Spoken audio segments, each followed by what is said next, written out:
Good evening and welcome to the Commemorative Air Force Warbird Tube webinar for this evening. I'm your host, Steve Buss, and we're certainly glad that you can join us tonight. This webinar series is made possible by the Commemorative Air Force. You can support the CAF through membership or donations, and for details on how you can further the CAF's mission to educate, inspire, and honor, please visit our website at commemorativeairforce.org. Now, as you enjoy tonight's presentation, you might have some questions that come to mind. If you do have a question, just type it in the chat box, and we'll save time at the end to answer those questions. Joining me tonight from beautiful Oshkosh, Wisconsin, home to EAA and EAA AirVenture Oshkosh, is Dennis Dunbar, Director of Air Shows, and Bill Fischer, who is the Director of EAA's Warbirds of America. Gentlemen, welcome to the webinar. Thanks, Steve. Good to be here. Yep. Let's, before we dive into the details of Oshkosh and what's coming up at the end of next month, tell us a little bit about how you got involved in aviation and how you got to be where you are today. Let's start with you, Bill. Okay. Aviation runs pretty deep in my family. I had uncles that served in World War II, Vietnam, and had always listened to their stories and were inspired by the things that they did. And I was fortunate enough to have a brother-in-law who's a CFI, so got some good flight instruction at a reduced rate, which at the time it helped quite a bit. And so I got my private pilot certificate and built up some hours. And but at the same time, it was probably in the 1980s, started attending EAA AirVenture in Oshkosh and got hooked. Joined up, became a member, and took a real interest in the Warbirds area. That was always a big part of my upbringing. It was the experiences that my uncles had and their stories. And you know, as a kid, you build model airplanes and read books, and so that it just kind of built on that. And when the Warbird position came open in 2002, I was fortunate enough to be at the right place at the right time, and I've been on staff here since 2002 and enjoying every minute. Sometimes I look and say, I can't believe you get paid to do this, but somebody's got to do it. There you go. And this time of year, both you and Dennis, your workload increases dramatically as you ramp up for the event. You've got the regular duties of running the Warbirds of America, but on top of that, getting ready for the big gig, as it were. Right. You know, we wouldn't be able to pull this off without the help of all of our volunteers. I think EAA wide, that number is probably around 5,000. Within the Warbird group, we've got about 600. And it's really exciting to have all those folks come back, especially after having 2020 off because of COVID. But having the enthusiasm building up with all the people saying, yes, I'm going to be back, I want to be there, we're going to make this convention one to remember. So that you kind of build off of that type of energy. And yeah, really looking forward to seeing everybody again and picking up right where we left off in 2019. Sounds good. Dennis, what about you? What's your background? Well, first, I want to say all the years we've been working together, I think this is the first time you've ever interviewed me, and I'm excited about it. You do such a great job, so this is cool to be here. So my background is way different than Bill's. I had no one in my family that was in aviation. I had an uncle that flew B-25s in World War II, but he never talked about it until I was when I was about to graduate from college. We sat down and he spilled his guts, and that was one of the most intense. It was an interesting, awesome, powerful day. But my start came the summer of 1986. I was 10 years old. My dad was a town marshal just outside Indianapolis, and he took me to the Mount Comfort Air Show. And back then, it was the last year they were flying. The Blue Angels were flying A4s. They were the headline of the show, but I'd never been to anything like it. And I just remember that whole show being completely overwhelmed by what you all get, right? You all understand it. You've been there. And I was like, how does the world not know about this? Like, why am I 10 years old and this is the first time I've been to this? I was having such a great time. But my dad, like, we never saw the fourth quarter of a game, the final lap of the Indy 500. Like, he hated crowds and wanted to get out. And I remember I threw a huge fit. So, he throws me in the back of the police car. I'm throwing a fit, and I didn't want to leave. And I guess it worked because he didn't usually relent. But in this case, he drove up on top of this hill that they've since leveled as you drive into the Mount Comfort Airport. The hill's not there anymore. But he drove up on this hill. And we didn't know, but it turned out to be a 30-degree running line for the team. And it's also the 1980s, right? So I'm looking over this way, and the Diamonds doing their thing, and here comes Blue Angel 5. It wasn't a sneak pass or anything. We were just, he was just doing his thing back there on the ingress. And I mean, like I say, it was the 80s, and I felt like when my dad said, "Denny, turn around," and I looked, I mean, he was right there, the gold visor, gold canopy. I swear he waved when he went by, and that wingtip I could have touched. And I just, a 10-year-old, just kind of stood there and screamed and convulsed and all that. So I remember my dad, he threw me back in the car when the show was over, and we drove upstream and, went and met everybody and walked around more of the statics again. We were the last car to leave the air show. And I knew that's what I wanted to do. It's weird. Like, I love flying. I knew I wanted to fly also, and I do, but I wanted to put on the shows and let people experience that. So between that and, in the summer '86, Top Gun came out. I mean, that was kind of a good summer for aviation, I guess, for inspiring young dudes. So that's how I got kind of hooked. And then, pumped gas through high school to pay for flight training. I talked my high school into letting me get out of school early my senior year so I could go to the airport and pump gas and take flying lessons. And I had to give up basketball to do that because I wouldn't have had like enough credits. And but I wanted to be in aviation, and I don't regret it for a second. So it was that's my long version. Sorry. So No, that's good. So either one of you, I guess one of the big questions is are there any major changes or anything that are going to take place this year as far as COVID protocols? I mean, things are somewhat relaxed here in Wisconsin, but I know EAA is probably setting a little higher standard along with the local government officials. yeah, I think so. I mean, I don't want to step on you, Bill, but I think we're doing a good job of making sure folks that might be a little tepid are going to be comfortable while they're here, but also, use some common sense as we're approaching this. Right now, the big thing is if you're not vaccinated, we recommend you wear a mask. That's it. Whether you do or not, but it's there are some areas, common sense, like the Orbis Flying Eye Hospital is going to require you to wear a mask, but that's because it is a hospital and they have to do that. But there's just a few far in between things like that where it's required. Otherwise, it's recommended. And for the most part, are the vendors that we've been used to seeing, are they mostly coming back this year? Yes, the numbers are looking great. The vendors are coming back in force. Our volunteers are coming back. There's a lot of concern about how, if we've interrupted streaks and but we've been pleasantly surprised and really pleasantly surprised. Like Bill said, I mean, this is a volunteer run event. If we didn't have volunteers coming back, we'd be in a lot worse, shape. So this is great. Super. And Bill, you had mentioned before we went on the air that advanced ticket sales are doing well as well. Yeah, they're better than expected, and camping is doing very well. The Warbirds campground is full. We've got an extensive waiting list. So all indicators are that we're going to have a good event, hopefully on par or better than 2019. All right, that was a good year. So there's been a lot of, in the 2 years that they did some very wise budgeting to get us through the, COVID, but then also to take the time to do some infrastructure investments. And I think you're going to see that pay off this year. Just the grounds are in so much better shape than they've ever been. Just everything from the surface condition of the roads and pathways to how the facilities are looking. We took advantage of the downtime.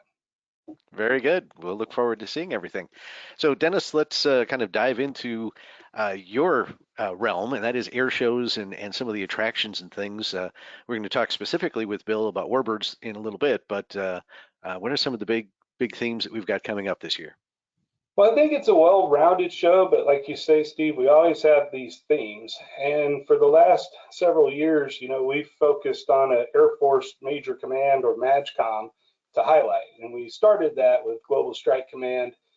We've since had Air Mobility Command, Air Force Reserve Command. We've had Air Combat Command. And this year, the MAJCOM that we're working with is AFSOC, or Air Force Special Operations Command.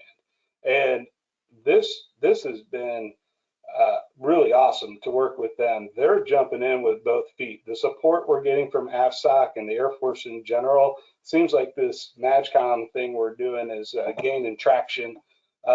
They've committed 14 aircraft to this demonstration, to this presence here in Oshkosh, and the number of people that they've tasked to support this is just overwhelming in a positive way.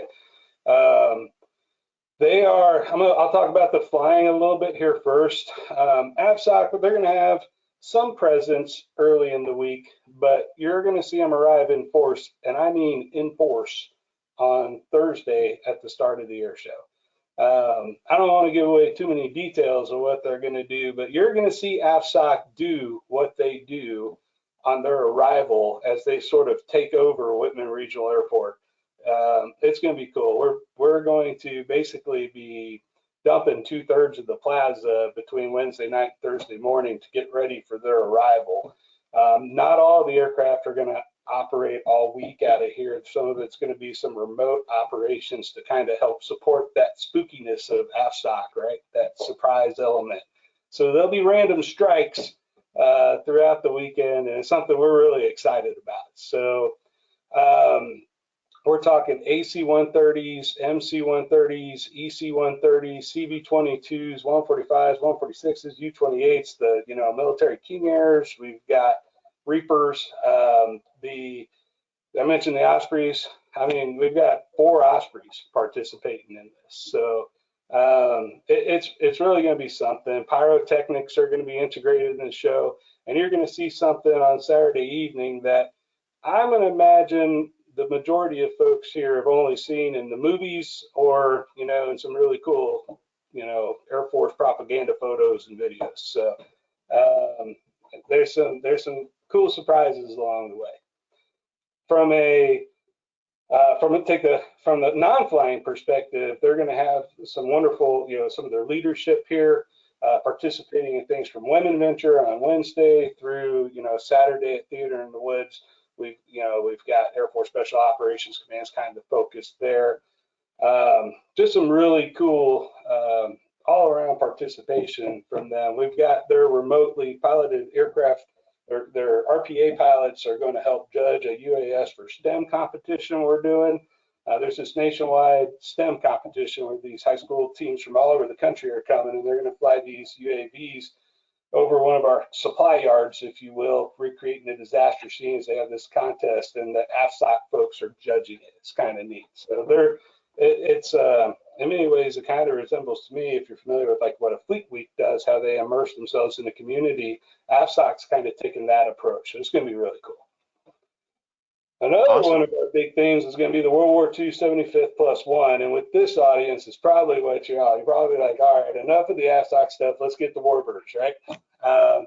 We're really excited about this. This has been 2 years in the making. Obviously, this was supposed to be highlighting the 75th, but for your crowd, I'd like to say my goal, and I understand it's goal, is to be kind of like one of them Harlingen shows from back in the days, right? Where we take the, from, pre-Torah all the way to September 2nd, 1945 on the decks of the Missouri. And that's what we're going to do here. Now, we all know that we don't have the assets today that we had back when those great shows happened in Harlingen and all that.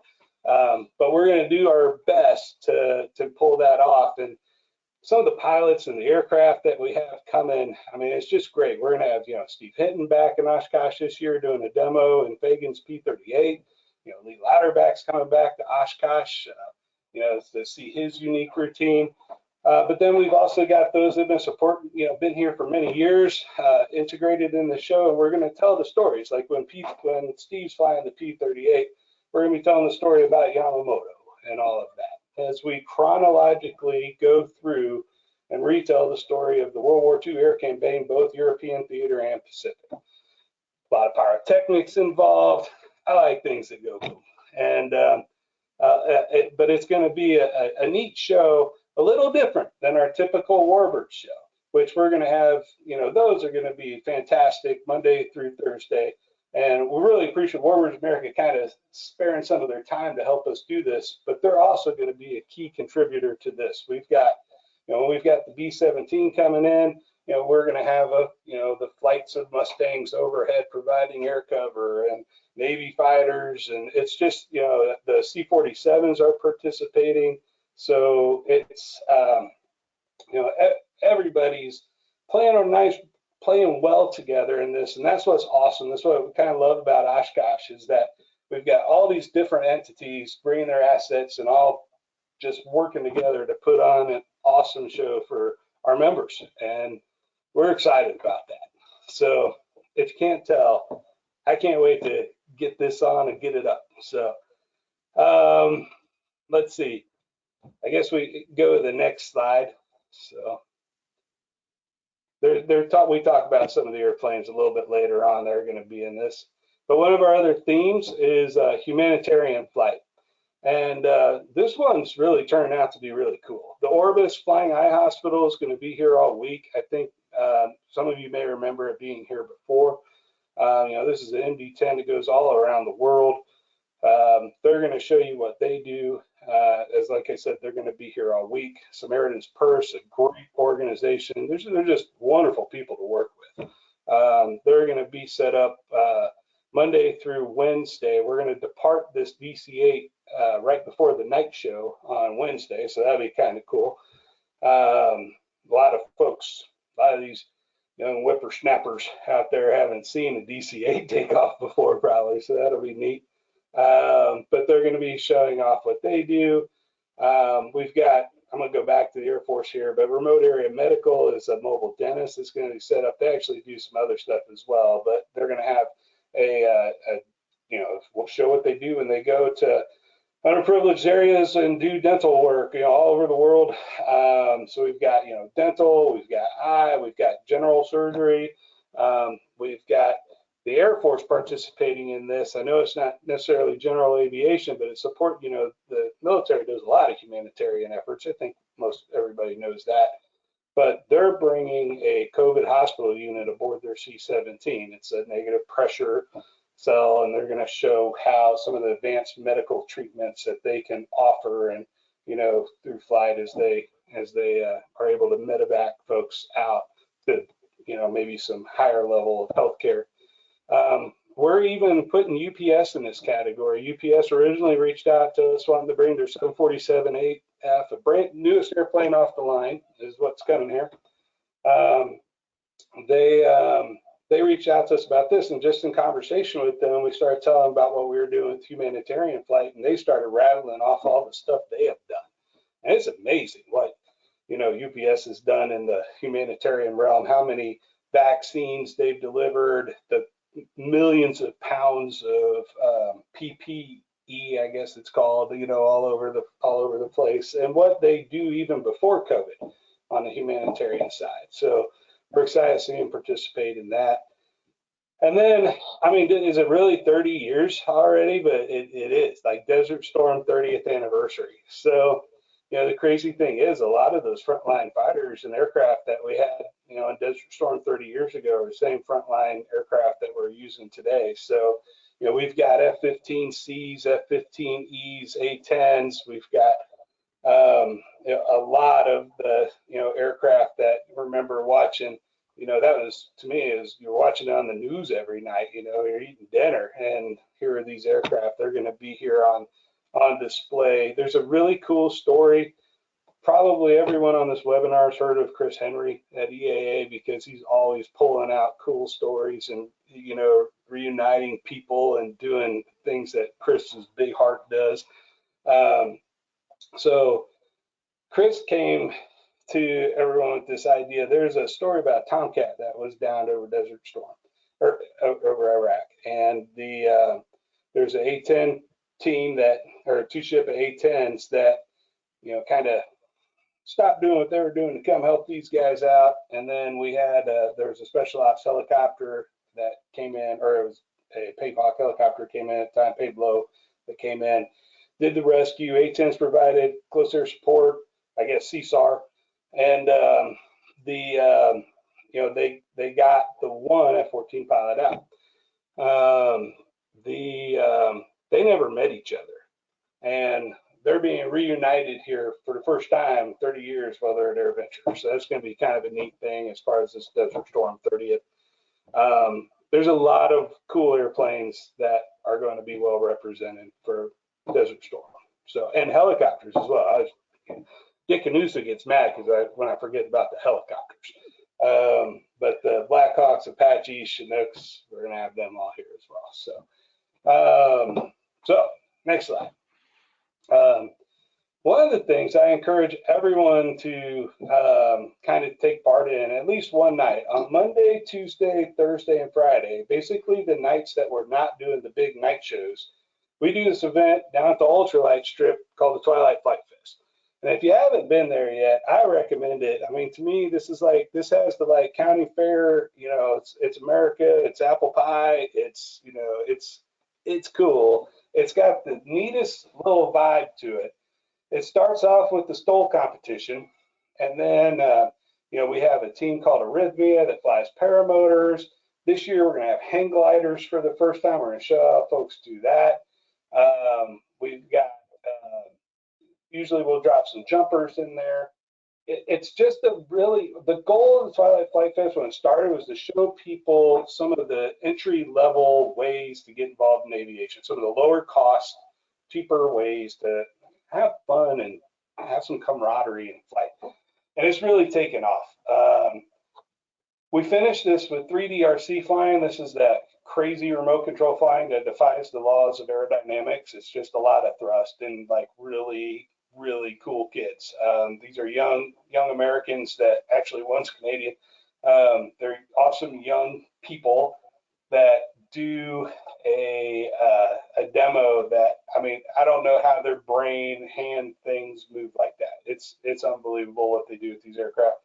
And as you're coming out from that, since we don't have a concert this year on Monday night, we don't really have a huge, you know, crowd for the balloon glow. So we reached out to the balloon folks and asked, how do you feel about doing a balloon glow on Monday, Tuesday, Thursday, Friday night? And they jumped at the chance. So we're going to have probably 8 or so balloons every night out on Papa Taxiway there near Papa 4 by Vintage. As you're coming out of the Twilight Flight Fest, you can, you know, go see some balloon glow action. It's a lot of fun. It's just a cool, it's a, you know, you can go to the seaplane base and you kind of like woo-saw, right? That's like Twilight Flight Fest. It's like your woo-saw moments, a little slower, it takes you down, but it's like magical. And then daily air shows, I guess, I think we all know air shows run from 2:30 to 6:30, Monday through Saturday. Sunday, they're 1 to 4:30, a little shorter on Sunday, starts a little earlier. But 2:30, 6:30 on the first 6. And then the night shows are from 8 to 10. And the night shows this year, I'm very excited about the night shows. But if you know me, I'm always excited about the night shows. So what do we got next there, Steve? Cool aircraft and restoration. These are just a collection of some of the random cool airplanes coming this year. I stole this list from Rick Larson. He's my boss here. And I think it's a pretty good one. We do have the German Luftwaffe is bringing an A400 all week. That's going to be neat to see. When I first saw an A400, which we've had here before, but when I first saw an A400, it's a lot bigger than I thought it was. And it's much more C-17 size than it is C-130 size. It's a big airplane. Goodyear's coming back with Wingfoot 3. We're doing some cool things in the air show with them that we haven't done here before. So they'll do their typical demo, which is awesome, but they're going to do some other kind of fun stuff. What a great group of professionals Goodyear is. I love working with them. I'm so glad they're coming back. I think we all are. They're a blast. We got the Viper demo team. So great Air Force representation, the heritage flights. We're going to get the, one thing also with that P-38 coming again this year with Hinton, we're going to have P-38 in the heritage flight, which I don't remember us ever having that at Oshkosh before. You probably remember, sometimes it's all a blur to me, but I think that'll be nice to see a P-38 in the heritage flight at Oshkosh. We've got the Traveler 6000. We've got Fagan's Hellcat. That's going to be cool. Lewis's Wildcat. Again, I mentioned Fagan P-38, Hurricane Spitz, Miss Kitty. There's, Betty's Dreams coming back. I almost feel bad listing some Warbirds because I'm going to miss some and upset somebody. But Bill, jump in here. Is this this to me seems like one of the greatest collections since I've been here. Well, not only variety, but quantity. There's usually around 400 Warbirds that come in, and I think this year really stands high above the rest in terms of variety. We've got it covered across the whole gamut of things from trainers all the way up to the heavy bombers. Listen, that Bernie's bringing a Sea Fury in here. Well, I guess it's 2 weeks from now, but I'm still excited. There's this fun stuff coming. Innovative aircraft. We've got Opener. We've got with the Black Fly, Volocopter. We're still working Pipistrel and Joby. I don't think they're quite confirmed, but working that. The Cessna Sky Courier is going to be here. Have you guys seen that yet? I don't think so. I don't think they brought it anywhere, but that's just been fun working with Textron folks. They're going to unveil that plane here. There's just a lot of cool airplanes coming this year to see at AirVenture. Steve. So I'm not going to go through all these. I'll maybe point out some of but you'll see definitely in the flying theater, we've got a World War II kind of theme going here for the 75th +1 anniversary, except, Top Gun on Saturday. It's funny, Rick was telling the story earlier today about Top Gun. This will be the 4th time we've tried to do this. And the first year it was wind out, the second year it was flooded out, and the 3rd year it was COVID out. So hopefully that works this year. We've got some cool local documentaries on Sunday. This Yonkin piece is really cool. Tora, 30 Seconds Over Tokyo. Disney planes on Wednesday, night of the big night show. Probably not going to have the 15,000 people we had here on the debut, the premiere of planes, but my kids dig it. And then on Thursday again, we have some documentaries. Wrapping up with Midway on Friday, and I believe that's the new Midway, not the old Midway. Bill? I believe it's the new. No, I haven't heard, but either one is one you can't miss. I thought Woody Harrelson did a great job in the new Midway as Chester Nimitz. Yeah, I thought Dennis Quaid was interesting too. So, but and then Up on Saturday.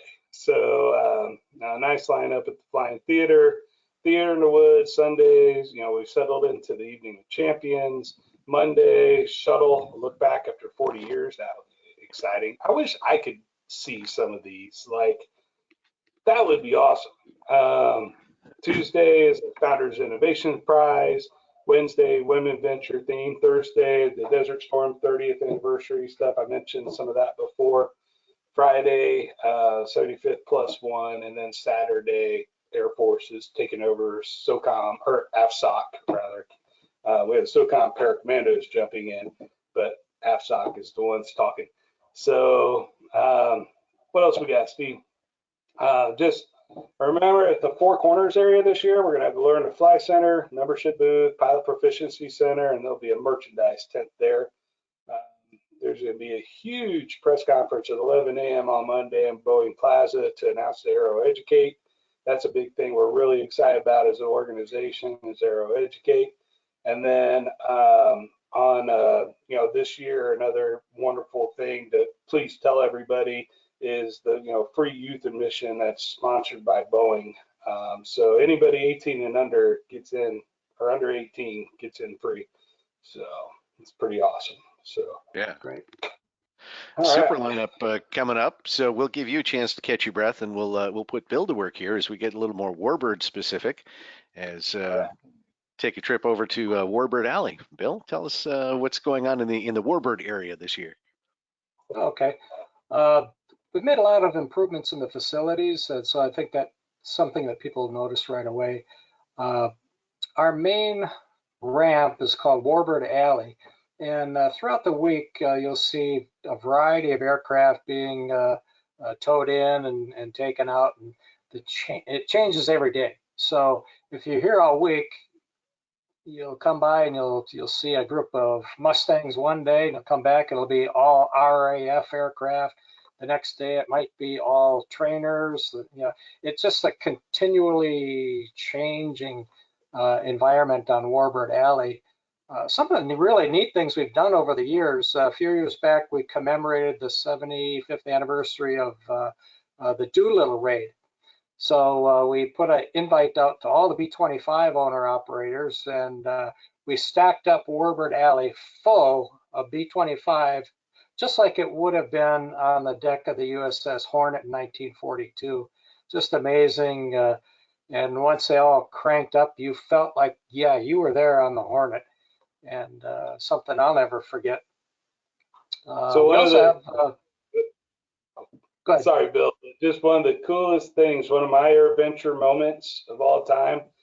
I didn't even see in person because I was busy with the air show at the time, but hearing about Dick Cole saluting everybody as the B-25s came out of there. Dick Cole was Jimmy Doolittle's co-pilot and the last surviving Doolittle Raider. And when we did this on the plaza, on Warbird Plaza, Alley, all the aircraft were coming out. Dick Cole was saluting them, and that was like, see the pictures and you hear the story, and that was just, to me, it was awesome. Sorry, Bill. Yeah, no, that's a good story. In fact, that was totally unscripted. That was unplanned.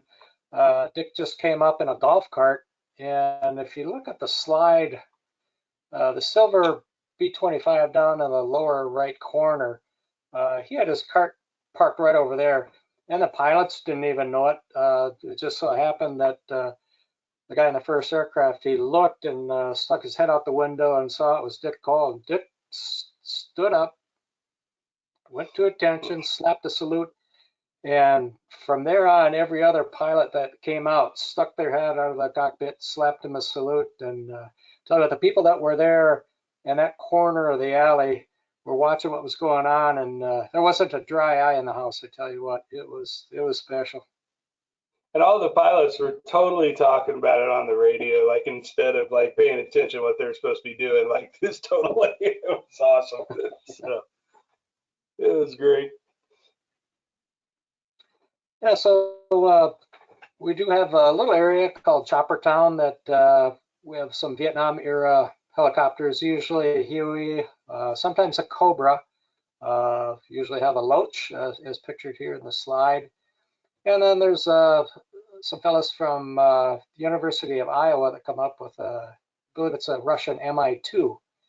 And interesting helicopter. They participate every so often, but it gives those people that are interested in the rotorcraft a chance to see what the military did with them and visit with the pilots and owners. And yeah, it's a neat little attraction. Classic jets. I've got to give a shout out to the Classic Jet Aircraft Association. They've done a great job over the past few years of building up interest in participating at AirVenture. I think in recent years they've had a 4-ship of F-86s. We've got some guys in southern Wisconsin that are pretty active. A good number of L-39s, some older, the Russian MiGs. So there's again a good variety of the jets from the 1960s all the way up until the the earlier jets of the 1950s. So good variety, and those guys love to participate in the air show. So you can look at Thursday's show will be Jet Day, and we'll be featuring all the classic jets. And for those of you that like to hear the noise and feel that thunder, Thursday's your day.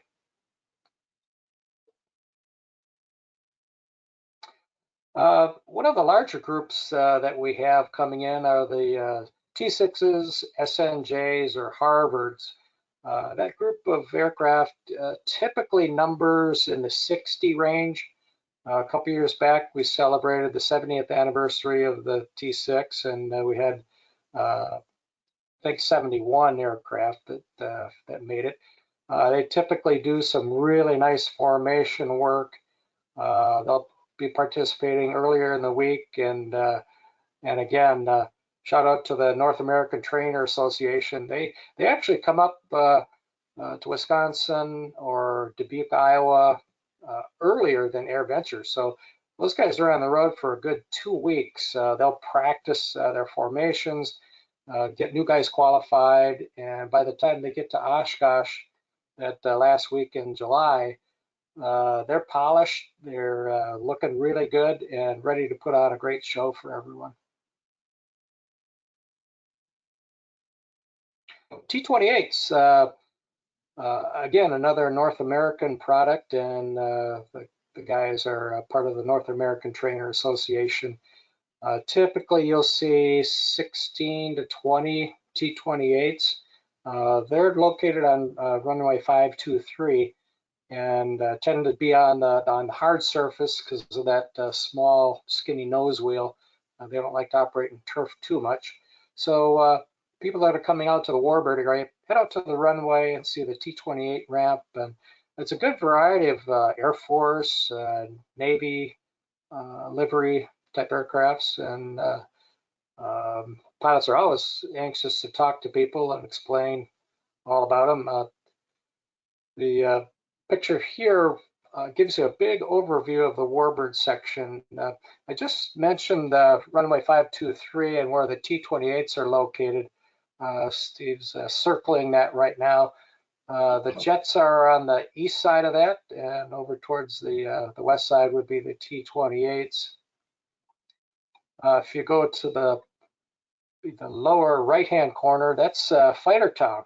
It's a big grass turf area where we park usually about 22 to 25 P-51 Mustangs. We get Wildcats. We'll have a Hellcat this year, the P-38, Hurricane, Spitfire, and the list goes on, P-39s. We pretty much cover the gamut of World War II fighters, and that's a really special place to visit, especially at sunrise and sunset. Guys that have nice cameras, they like to come out early when the crowd isn't there, and then they can get pictures with that perfect lighting, either sunset or sunrise background lighting. The colors are softer, and really it's a neat place to be before the rest of the world gets up and comes over. If you look towards the center of this picture, you'll see a bunch of Army tents. That's our Warbirds living history area, the reenactors encampment. We've got about 70 people that come in. They'll stay all week long, and they actually camp out there, and they live the life like it would have been on a forward air base somewhere in Italy. They depict the 340th Bomb Group and do a great job in kind of connecting man and machine. They tell the stories of what it was like, what the people had to do on a daily basis, what the missions were like. This year they'll be doing some mock briefings, so they'll get together and have a pilot briefing that the public can sit in on and enjoy and learn about all the different facets that were put together to fly a mission. From the weather briefing, the enemy anti-aircraft emplacements, the expected fighter cover, you name it, they cover the whole thing, and they do a nice job on these mock briefings, so you have to check that out. if you look towards the lower left-hand corner, you'll see some of the liaison aircraft, and that's a pretty substantial part of the Warbird section. We've got the Red Star Pilots group that has the Yak 52s and the CJ 6As. Pretty good representation there. They also like to fly in the air show and do a great job with their formation flying. You'll really see a really neat variety of paint jobs with the Yaks and CJs. They can be in Chinese livery or Russian livery, and really some creative paint work there. So if you're a photographer, that's always fun to check out that line. We'll have a pretty good number of steermen. This year is the 75th anniversary of the de Havilland Chipmunk. So we've got a gathering of chipmunks coming in, and they'll be actually presenting on Warbird Alley one of the days in a program called Warbirds in Review. I'll touch on that in a little bit, but as you look further back on towards the east, you'll see the larger aircraft. That's our fighter bomber, or excuse me, our bomber transport line, where we'll see B-25s, C-47s, all kinds of different liaison transport aircraft, AT-11s. So you can get your fill of the bigger hardware, the big iron over there. And again, all encompassing the Warbird section. If you come up to, you follow it from Show Center up to Knapp Street and make your way towards the North 40 before you get to the North 40. Here's the Warbird section, and you can spend 2 or 3 days just looking around this section. So come on over and spend a lot of time with us. One of the things we started a couple of years ago are tram tours. We had this idea that we could get together 16 to 32 people on a tram ride, and we could put a narrator on the back seat, and we could develop a course that goes all through the Warbird section. So people that have no exposure to Warbirds, have no idea what it's all about, they can sit on a guided tour. It takes about 45 minutes, and the narrator will take them through all the different sections that I just mentioned and give everyone kind of a Warbird 101 type education, where people learn all about the aircraft, what they were used for, how to identify them, and then the ones that they're most interested in, and they can always go back and talk to the pilot's directly. So it's been a successful program. There's no reservations, but you can get there ahead of time, and every 45 minutes another tour is leaving. So we have a couple different sets of tram cars, and they do a nice job of keeping people moving and keeping them entertained and educated. And there's always a few surprises along the way. People really have a good time with it. The drivers and the narrators really do a great job. Something to put on your bucket list. On Friday, it's become an annual event that we have our Salute to Veterans Parade. One of the natural things between Warbirds and AirVenture would be recognizing the veterans, and what a better place to do it here than at AirVenture. Many of our vets are Air Force veterans or Navy veterans. But what we do on Friday is have a special program at 1 o'clock on Warbird Alley that gives thanks to the veterans, and what they'll do is they'll assemble by the branch of service, and you'll get maybe 100, 150 Air Force guys together. Then from there it goes down, you get maybe 100 Army veterans, maybe you get 60 Navy veterans, get about the same number of Marine Corps veterans, and there's always at least one Coast Guard veteran, and then we always give that guy a hard time, and it's all in good jest. A lot of bantering going back and forth between the services, but it's fun.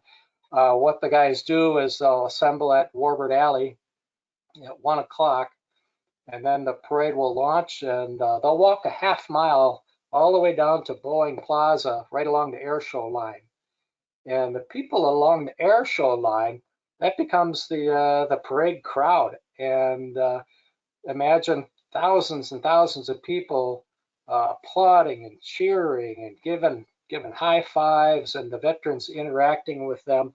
It's something that's really grown over the years, and something that everybody looks forward to. And it's a special day for the veterans, and just our way to say thank you for your service and your contributions and sacrifices. So it's again a special day. You'll notice in the slide here, we got to tell one quick story.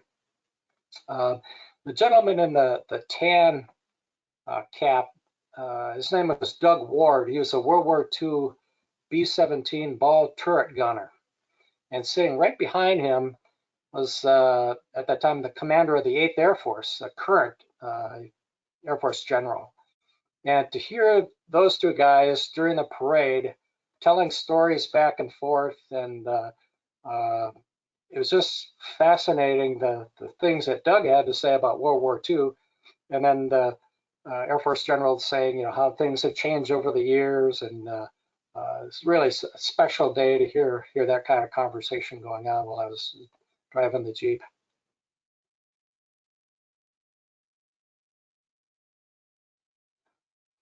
Steve, maybe you could touch on this a bit. The CAF has always been a great supporter of AirVenture. Picture here is their P-51 gunfighter. And obviously a lot of the CAF members are Warbirds members as well, so we cross-pollinate. Steve, can you tell us a little bit about, from your perspective, what you know, what aircraft are going to be attending from the CAF? Sure. As you mentioned, gunfighter. Everybody in the North American Trainer Association knows Lumpy, and he'll be there with gunfighter. It's always good to see the P-51 gunfighter at AirVenture. It's probably, out of all the Mustangs that have come to the show over the years, gunfighter's probably been there more times in the same livery, in the same paint scheme as any others. I know there are a lot of Mustangs that are here, and they may go to new owners and get new paint, but gunfighter is kind of an evergreen, as it were, for Oshkosh. Right. A couple of the other. We're happy to have Lumpy and Gunfighter as our fighter lead in that Friday Saturday show. Oh, excellent. Two of our B-25s, well, actually the B-25 Miss Mitchell, Show Me, the Show Me and Devil Dog, which is done up as a PBJ, they are scheduled to attend.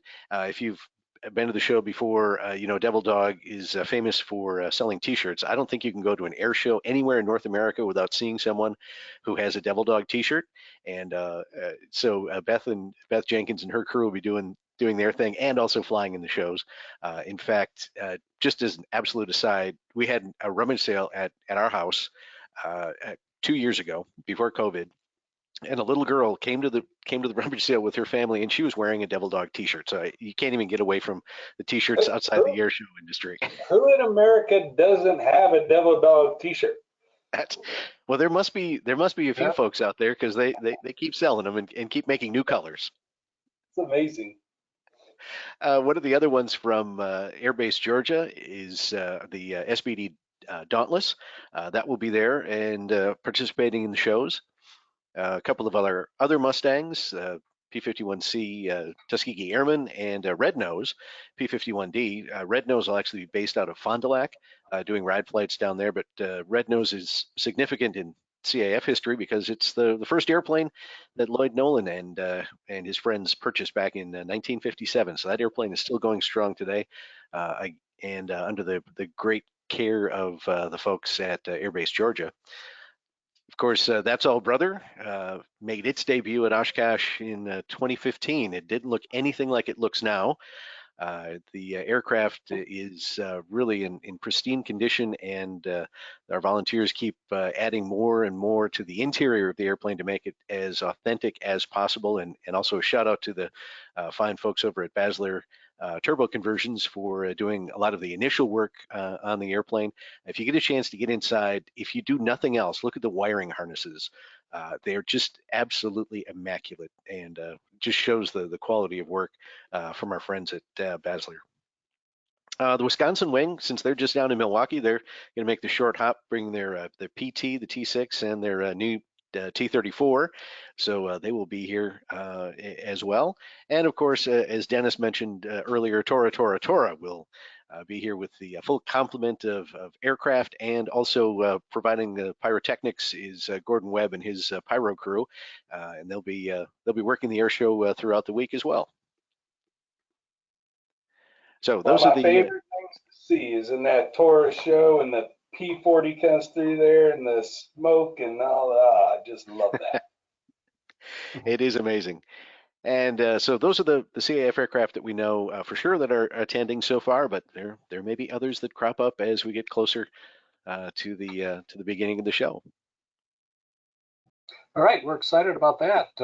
Always, again, great participation by the CAF, and we certainly appreciate that. One of the air show acts, Dennis, you've worked with these fellows a number of years. Jim Tobel and Scott Yoke have an act called the Class of 45, where it's a beautifully restored P-51 Mustang and an F-4U Corsair flying a little formation flight, doing some aerobatics, and it's really kind of like poetry in motion. They do a fantastic job, and they've saw them down at Sun and Fun this year in April, and they'll be back up here at Oshkosh again. Looking forward to seeing those guys.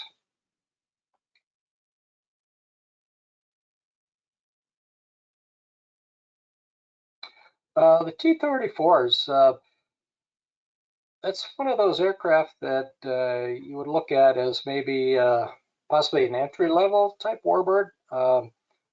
It's a Beechcraft product, and they're on the rise again.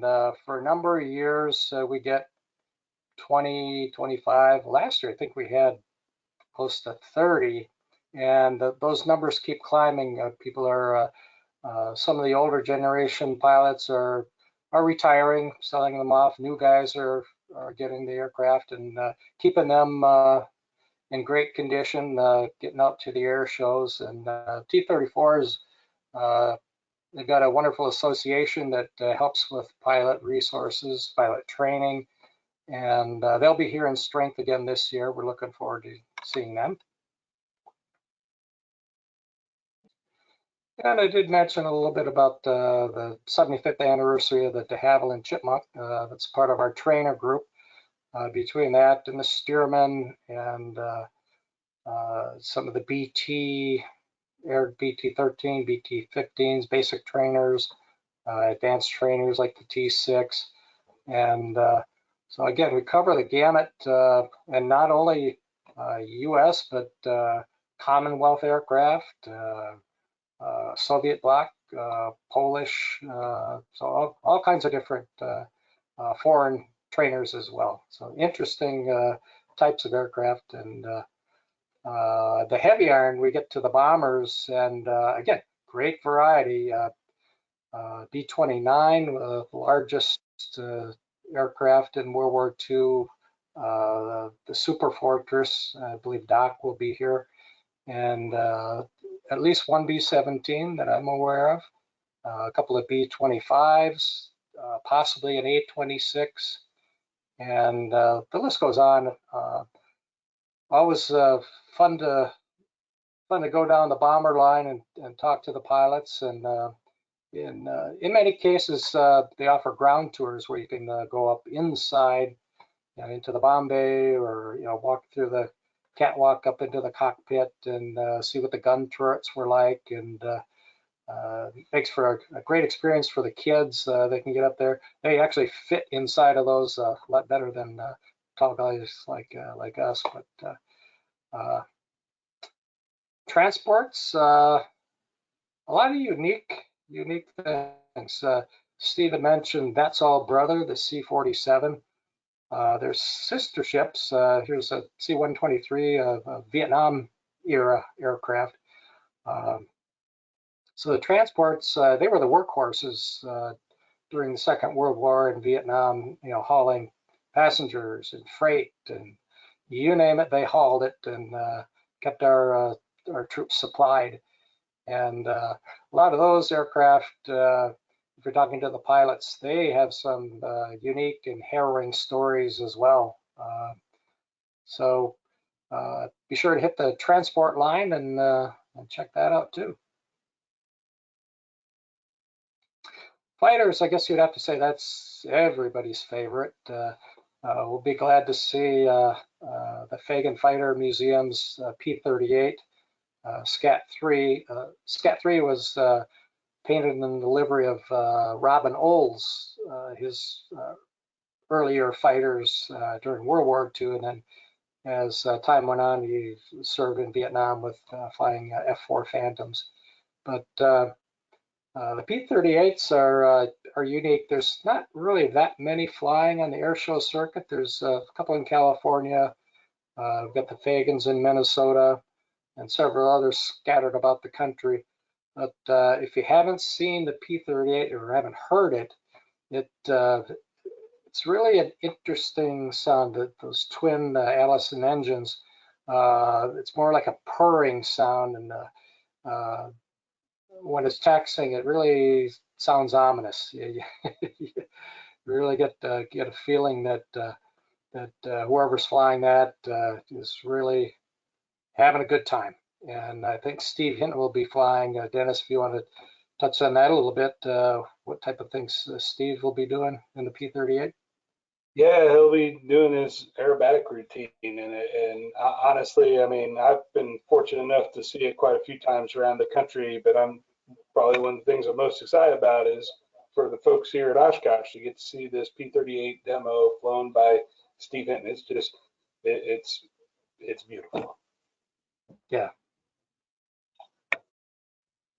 All right, we get into formation flights, and that's kind of a trademark of Oshkosh. And the members of EAA Warbirds of America train really hard, from the T-34s to the Red Stars, the T-28s, the T-6s, fighter formations, some bomber transport formations. But they'll all get together, they'll practice ahead of time. So when they get to Oshkosh, they've got the routine all set. And when they perform, sometimes they'll be flying top cover, which should be at a higher altitude.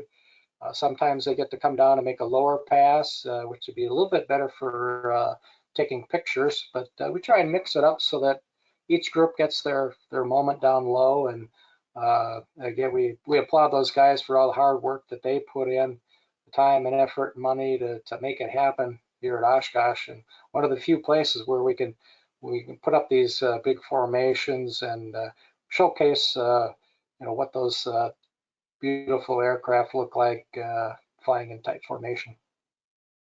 Bill, do you have the Warbird arrival show in your notes on Monday at 3 o'clock?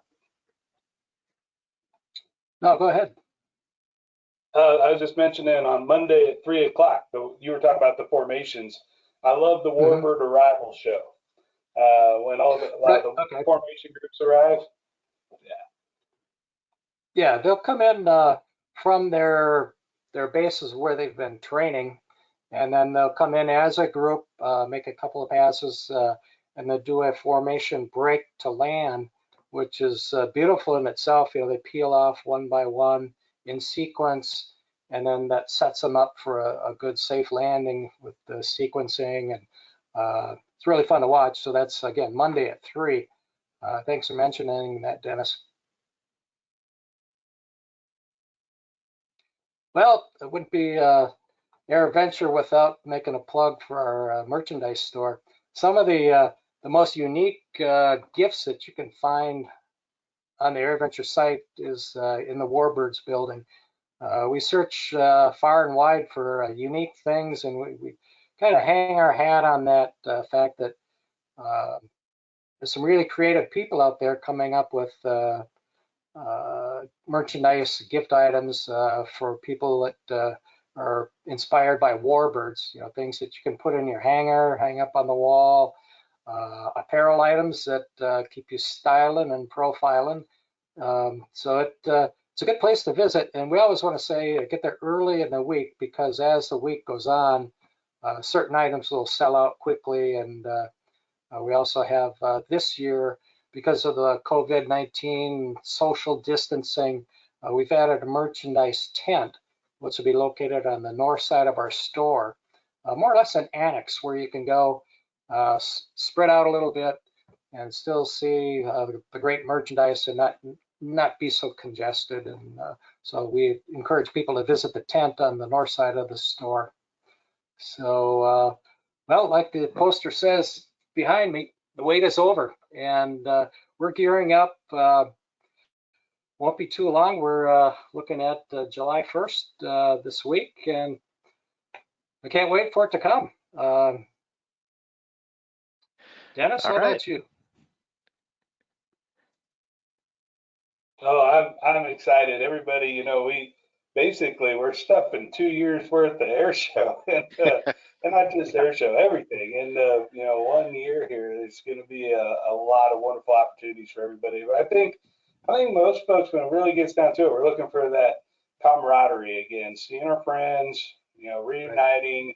You know, I'm really looking forward as we're seeing more of the volunteers show up here on campus, and you know, kindling those friendships and all. I mean, the friendships never went away. It's just, you know, catching up personally, being able to shake hands and give hugs and catch up. I mean, that's the good stuff. And well, we just can't wait to see you all back here in Oshkosh. Great. We've got a couple of questions here. I think you all know Bill Foraker. He's wondering if any P-40s are coming to the show this year. Any who? Yeah, Any P-40s? Yeah, I know of one confirmed. That's the Fagan P-40 painted in the Aleutian Theater paint scheme with the tiger front. Yeah. That's for sure. Probably a couple others. There's usually 2 or 3. Yeah, we got P-40 Tora and all that. Yep. Well, good. Bill, we can't wait to see you as well. One of the questions that popped up earlier, and this is kind of a two-pronged question. How do you keep all the airplanes that are arriving from running into each other? And then also, you know, Bill, you were talking about the different stacks of formation aircraft in the Warbird shows. That's a completely different operation to put that all together. So let's start with the arrival of the general aviation aircraft. And Dennis, you can probably kind of walk us through the arrival. Yeah, I mean, the arrival, there's some variety to the arrival depending on the type of aircraft you're in and if you're IFR, VFR and all, but I think what everybody talks about is the Fisk arrival, the big VFR push, you know, coming in over Ripon and flying the railroad tracks to Fisk. You know, the controllers are out there in their trailer telling you if you're going to follow the railroad tracks or turn east and, you know, make that base for 3-6. Honestly, I'm glad this question was asked. There have been changes to the NOTAM over the 2 years. We tried not to make any more changes for 21 than we were going to have in 2020, but there were some significant changes that we had planned. And part of that was as a result of some of the improvements we made in 2019 by extending the start of the approach out past Ripon a little bit. By adding some distance to that approach, we were able to get aircraft in line better, and it really smoothed the arrival process. ATC, when you look at the pictures from, I believe it was 2018, first kind of what we were able to do in 19, those improvements work. We added on those, put them in the NOTAM for 2020, and I just want people to, you know, look at the NOTAM. There is a webinar that we just recently had a webinar on EAA's website. I believe you can watch that. It was on June 23rd. And there's an associated video Fred Stadler put together with our production team to how to fly the arrival. We talk about a lot of the changes in the NOTAM. I know that's not the fun answer everybody was looking for, but I mean, if you want to see the complexity in the arrival process, the NOTAM is where to go. It's a book. It's really cool. And then as far as the Warbird shows themselves go. Yeah. So, okay. As far as the Warbird shows go, we were talking a little bit about the formation flying and the sequencing and separation, that type of thing. All the people that participate in the air show that fly formation have a credential called a FAST card, Formation and Safety Training. So actually go through training, get a check ride with an experienced formation pilot, and they get signed off first as a wingman. And that allows them to participate, not leading any formation flights, but being on the outside of the formations as a wingman until they build up experience and become proficient at that. And then they can move up and become a leader at some point if they want to pursue that. But it's all credentialed, and you have to earn your stripes, so to speak. And so once the air show is determined and choreographed, that is explained to all the pilots in a pilot briefing the day of, and they explain all the things about radio frequencies, the weather, the sequence of the show, what to do if there's an interruption, where to go and what to do. All the bases are covered in the briefing. And then after the big airshow pilot briefing, these subgroups like the T6s and L-birds and T-34s and Red Star pilots, they'll go together in a sub briefing and to make sure that just their group has their all of their details covered, all the I's dotted and the T's crossed, so to speak, and then they're ready for showtime. So a lot of work goes into it, a lot of preparation, with safety being the main concentration point. And that's an important point, safety. I mean, we're talking about the fun of the show and the camaraderie and everything that goes into it. And yes, those are all wonderful elements. But at the end of the day, the goal for the event for EAA is to make it as safe as possible for those in the air and on the ground, so everyone enjoys the show and comes back the next day or the next year. The only thing we have to do is be safe. There you go. Famous words from an air show briefing that we hear quite a bit, but it is very true.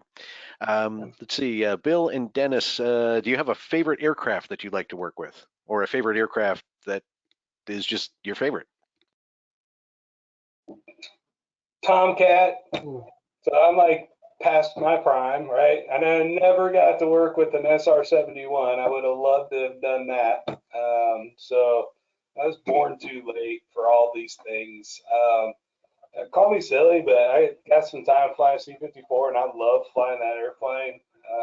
That was, I think, maybe because I've told the story about my first air show at Mount Comfort, and one of the last things my dad got to see was me flying C-54 out of Mount Comfort, so that was kind of fun. So, Bill, what you got? Well, I think going back to when I was a teenager, in my hometown, we had a PBY that was based there. They're doing mining survey work. So that got me hooked on the Warbirds.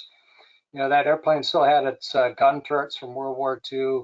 It would just fly grid patterns around Oneida County in Wisconsin, looking for zinc and copper and those kind of deposits. So, what wouldn't be much for a couple of us kids in the neighborhood, jump on the bike when we saw the plane flying over. We'd pedal out to the airport and get out there and talk to the pilot. Back in those days, you park your bikes on the fence and go out on the ramp, and there was no TSA, no security. But had a good time, got to tour through the airplane, and that was my inspiration. I think now, I've had the good fortune of being able to fly in a good variety of Warbirds. One of them that, well, actually two. I'll say two.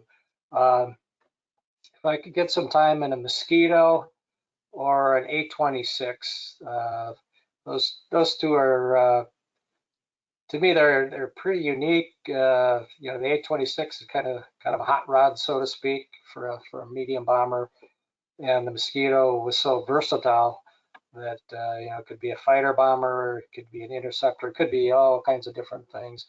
And the one that we have here in the EAA Museum belongs to Kermit Weeks. And whenever I have a chance to crawl up in there, it's always fun to look around the cockpit and imagine what those missions might have been like during World War II.